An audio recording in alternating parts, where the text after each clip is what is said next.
अस्सलाम वालेकुम, मैं हूं आबिद। सेकेंड ईयर केमिस्ट्री के बायोकेमिस्ट्री के चैप्टर नंबर 21 में से लेक्चर नंबर 10 के पार्ट बी के साथ, lecture number 10 part B. My dear students, previous lecture में हमने पढ़ा था प्रोटीन की कंपोजिशन, प्रोटीन की डिफिनीशन, प्रोटीन की इंपॉर्टेंस। नाउ उस इंपॉर्टेंस को आगे लेके जाते हैं। Now we are going to discuss the functions of protein, why we use protein, what are its functions, why we call it the substance of prime importance. मतलब protein को हम यूं क्यों कहते हैं कि ये एक ऐसा सब्सटेंस है जो ह्यूमन या अदर काइंड ऑफ ऑर्गेनिजम्स के लिए बहुत अहम कंपोनेंट है। तो अभी इसके फंक्शन से हमें अंदाजा हो जाएगा अगर हम इसको डिस्कस करेंगे। So we will quite clear that yes, it is one of the most important substance which play a vital role in the growth of organisms. Protein, अगर हम इसका फंक्शन देख लें, सो प्रोटीन बेटे देख लें, protein is very important intra cellular macromolecule. Protein क्या है? प्रोटीन बहुत ही important intracellular. What does it mean? Intracellular, within the cell. जैसे हम कहें intramolecular forces within the molecule, between the atoms within the molecule. इस तरह intracellular का मतलब क्या है? Within the cell, सेल के अंदर बहुत अहम रोल प्ले करता है। और ये एक हेवी मॉलिक्यूल है, लाइटर मॉलिक्यूल नहीं है। जिस तरह से पहले हमने डिफाइन किया कि protein is high molecular weight organic compound which yield amino acid upon hydrolysis. इसका मतलब ये है कि protein is form by the condensation reaction of amino acid. So मैंने क्यों कहा कि ये बहुत ज्यादा इंपॉर्टेंट इंट्रासेलुलर मैक्रोमॉलिक्यूल है? बेटा प्रोटीन तकरीबन 50% of the dry weight of the body of organism is composed of protein. Dry weight मतलब बाकी कंपोनेंट इसमें से रिमूव कर दें और सिर्फ प्रोटीन छोड़ दें बॉडी में से, तो 50% जो है ये ऑर्गेनिजम्स, ह्यूमन मैनकाइंड की बॉडी 50% किस पर मुश्तमिल होती है? प्रोटीन पर मुश्तमिल है। इसका मतलब क्या हुआ कि protein is one of the important factor, important component used by animals,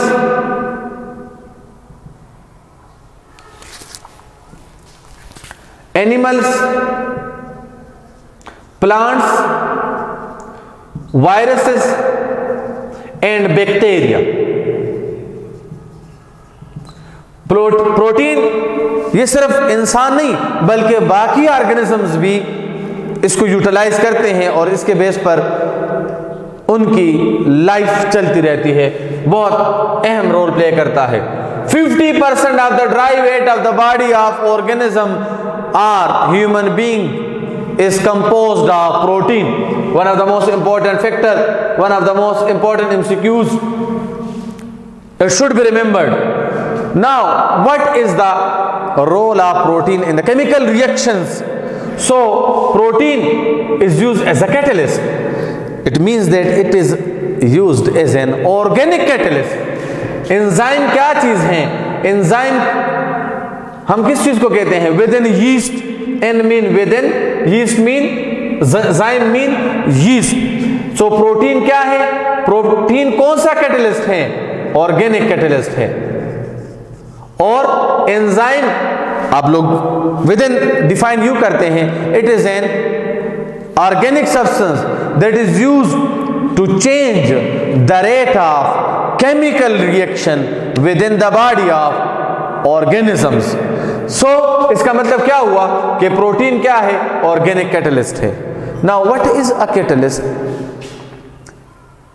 catalyst को बाज लोग यू डिफाइन करते हैं, it is the substance which increase the rate of chemical reaction. No, it is wrong. Catalyst is a substance that change the rate of chemical reaction. Sometimes it increase the rate of chemical reaction, while sometimes it does not increase the rate of chemical reaction, while sometimes it decrease the rate of chemical reaction. It means that catalyst is a substance.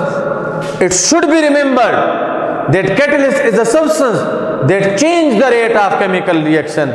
It also sometimes it increase the rate, while sometimes it decrease the rate. मिसाल दूं, मिसाल के तौर पर हमने पढ़ा है Lindlar's catalyst chapter number 16 में, रिएक्टिविटी ऑफ अल्काइन में। जब हम लिंडलर्स कैटलिस्ट यूज करते हैं तो अल्काइन का हाइड्रोजनेशन स्टॉप होता है अल्कीन पर। अल्काइन लिंडलर्स कैटलिस्ट मतलब बेरियम सल्फेट और क्विनोलिन का जो मिक्सचर है, उस कैटलिस्ट की मौजूदगी में अल्काइन हाइड्रोजनेशन प्रोसेस के जरिए अल्केन में कन्वर्ट नहीं होता, बल्कि ये अल्कीन स्टेज पे स्टॉप हो जाता है। क्यों? क्योंकि क्विनोलिन इसमें मौजूद हैं, वो ऑर्गेनिक है, इसके सरफेस के ऊपर एक्टिव साइट्स होते हैं और वो इनहिबिटर्स की वजह से ब्लॉक हो जाते हैं, फर्दर रिएक्शन नहीं होगा। So I think it should be clear that catalyst is a substance which increase और decrease the rate of chemical reaction. It doesn't mean that it only increase, it also decrease the rate of chemical reaction, and the type of process is known as, or the kind of catalysis in which the rate of chemical reaction decreases is known as negative catalysis. Now my dear students, तो enzyme को हम as a catalyst use करते हैं। For example हम fermentation process में जो हम catalyst use करते हैं, लाइक जाइमेज, इन्वर्टेज, सो ये क्या है? These are protein.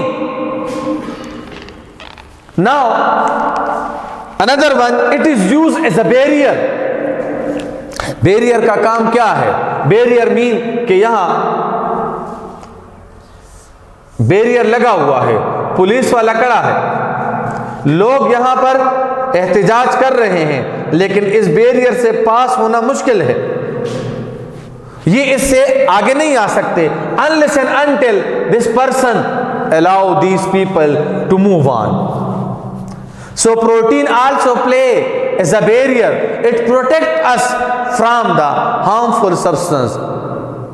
So like it is present in the skin, it is also present in the cell wall of bacterium. तो ये एज अ बैरियर भी काम करता है। It is use as a protective agent. Protective agent mean it is use to protect the immunity, it is use to protect the immune system. Like अगर हम देख लें, इंटरफेरोन एक केमिकल है, ये एक प्रोटीन है जो कि वायरस को, अगर ये बॉडी में मौजूद है और ये एक्टिव है, तो ये वायरस के अगेंस्ट एक्शन करता है और ये इसको आगे नहीं आने देता, मतलब सेल को मुतासिर नहीं होने देता। सो इसका मतलब ये है कि प्रोटीन हमारी प्रोटेक्शन करता है। It is use as a storing agent. Protein को हम स्टोरिंग एजेंट के तौर पर भी यूज कर सकते हैं। लाइक फेरेटिन एक प्रोटीन है जो ब्लड में आयरन को स्टोर करता है। इसी तरह it is use as a transporting medium, it is use as a carrier medium. Mean के ट्रांसपोर्टिंग मीडियम का मतलब क्या है कि प्रोटीन क्या करता है? हेमोग्लोबिन एक प्रोटीन है, हेमोग्लोबिन। हेमोग्लोबिन ऑक्सीजन कैरी करता है ब्लड में, तो इसका मतलब क्या हुआ कि इसको हम एज अ ट्रांसपोर्टिंग मीडियम भी यूज कर सकते हैं। इसी तरह it is use as a receptor. It is use to transmit the information as well as carrier for these information in the form of hormone that is known as pheromone। मतलब क्या है? ये signal provide करता है कि cell में किस चीज को आगे भेजना है और किसको रोकना है। ये कार्बोहाइड्रेट के साथ कंबाइन होकर लिपोप्रोटीन बना लेता है सेल के सरफेस के ऊपर, और ये रिकॉग्निशन ऑफ मॉलिक्यूल करता है कि किस मॉलिक्यूल को आगे जाना चाहिए, और खबरदार करता है। लाइक ये पुलिस वाला है, यहाँ खड़ा है, तो ये यहाँ पर थाने में जो लोग हैं उनको खबरदार करते हैं कि लोग आ रहे हैं, विसल बजाते हैं, तो यहाँ से चीज़ें एक्टिवेट होना शुरू हो जाती हैं और इसके अगेंस्ट अमल में आते हैं। इसी तरह protein also, it is also involve in muscle relaxation और कंट्रैक्शन। ये मसल रिलैक्सेशन और कंट्रैक्शन में भी बहुत अहम रोल प्ले करता है, जिसकी एग्जांपल है, वेल नोन एग्जांपल है एक्टिन एंड मायोसिन। एक्टिन और मायोसिन मसल कंट्रैक्शन और रिलैक्सेशन में अहम रोल प्ले करता है। Protein is also used as a transmitter. It is used to convert the characteristics from parents to offspring like heredity character, और जिसके लिए जो प्रोटीन यूज होता है that is known as nucleoprotein. DNA मतलब genetic information provide करता है, signals provide करता है nucleoprotein. So my dear students, this is something about the functions of protein and introduction of protein. What is protein? What is its chemical composition? Which element is present in maximum percentage? Which is present in trace amount? What kind of metal are there in protein? How, from which component is it made? The building block of protein are amino acid, and there are 20 different kinds of amino acid, and they upon condensation gives more than lakes different kind of protein. For example, bacterium E. coli, Escherichia coli contain 3000 protein, different protein, while human body contain 1 lakh different kind of protein। और बेटा इन दोनों species के अगर हम देख लें तो ये साइंटिफिकली इसकी रिसर्च इसके ऊपर की गई है, और साइंटिफिकली प्रूफ हो गई है कि इन दोनों के प्रोटीन बिल्कुल एक दूसरे से नहीं मिलते। मतलब ये 3000 और ये 1 लाख प्रोटीन एक दूसरे से बिल्कुल डिफरेंट है। इन सिंपल वर्ड इसका मतलब क्या हुआ? प्रोटीन बहुत अहम रोल प्ले करता है। Like it is used as a catalyst, it is used as a barrier, it is used as a protective agent, it is used as a storing agent, it is used as a transporting substance, it is used as a receptor, it is involved in muscle relaxation and contraction, it is used as a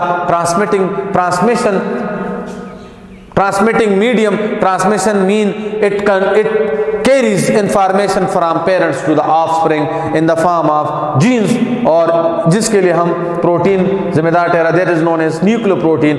In simple word, protein is one of the primary component that is used with the help of which we perform various physiological function, and also it is used as an object for genetically controlled synthesis.